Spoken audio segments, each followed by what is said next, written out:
సభకి నమస్కారం.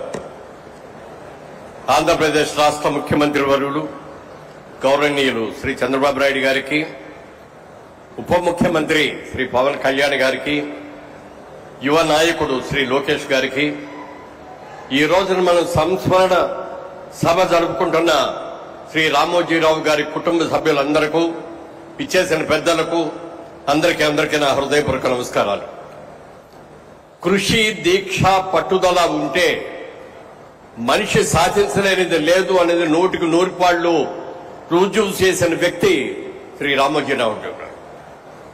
ఆయన ఒక వ్యవసాయ కుటుంబంలో పుట్టిన వ్యక్తి అయినా, ఉద్యోగ నిమిత్తం కొన్ని రోజులు ఉద్యోగాలు చేసినా, తన ఊహలకి, తన ఆశయాలకి వ్యాపార రంగంలో దిగాలి, పత్రికా రంగంలోకి దిగాలి అని చెప్పి, మీడియా రంగంలోకి రావాలి అని చెప్పి ఆయన రావటం, ఆర్థిక బిజినెస్ లో కూడా రావాలి అని చెప్పి మార్గదర్శి లాంటి ఒక అద్భుతమైన సంస్థ నిర్మించడం, ఎన్నో ప్రభుత్వ బ్యాంకులు కూడా దివాళా తీసిన ఈ రోజుల్లో గత 50 సంవత్సరాలుగా అద్భుతమైనటువంటి విజయాలను సాధిస్తున్న మార్గదర్శిని కొంతమంది ఇబ్బందులు పెట్టాలని ప్రయత్నం చేసినా వాళ్ళు ఎవరి వల్ల కూడా కాలేదు అని చెప్పి, అలాంటి నీతిగా నిజాయితీగా ఉండే సంస్థలు ఎప్పటికైనా గట్టిగా నిలబడతాయని కూడా నేను తెలియజేస్తూ, మరి అలాంటి వ్యక్తి సినిమా రంగంలో కూడా ఆయన ఎంతో కృషి చేశారు. డిస్ట్రిబ్యూటర్గా కానీ, ప్రొడ్యూసర్గా కానీ ఆయనకున్న శక్తి సామర్థ్యాలకి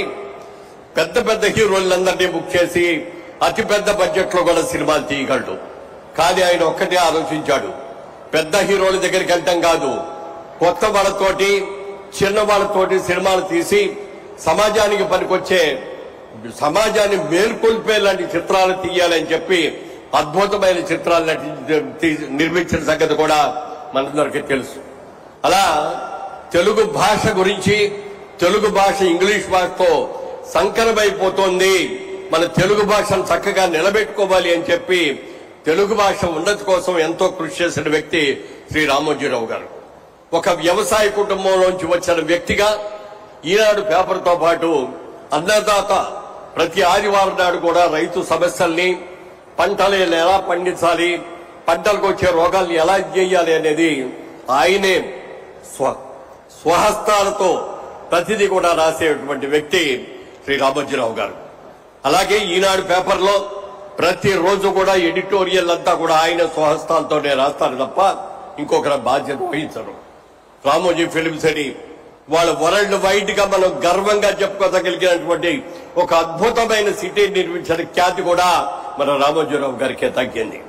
రామోజీ కొంతమంది బతుకుండగానే చనిపోయిన వాళ్ళ లెక్క, కానీ మరికొంతమంది చనిపోయిన తర్వాత కూడా బతుకుండే వ్యక్తులు ఉంటారు. అలాంటి వ్యక్తుల్లో ప్రముఖంగా చెప్పుకోవాల్సింది రామోజీరావు గారు. ఆయన ఎక్కడికి వెళ్లమన్నది ఆయన ఆత్మ మన చుట్టూనే జరుగుతుంది, ఆ రామోజీ ఫిల్మ్స్ చుట్టూనే జరుగుతుంది. తెలుగు ప్రజల అభివృద్ధి కోసం పాటుపడుతూనే ఉంటుందని తెలియజేస్తూ, వారి ఆత్మకు శాంతి కలగాలని, వారి కుటుంబ సభ్యులకి అందరికీ కూడా ఆ సానుభూతిని ప్రకటిస్తూ ఇంత మంచి కార్యక్రమాన్ని ఏర్పాటు చేసినటువంటి రాష్ట్ర ముఖ్యమంత్రికి, ఉప ముఖ్యమంత్రులకు నా హృదయపూర్వక కృతజ్ఞతలు తెలియజేస్తున్నాను.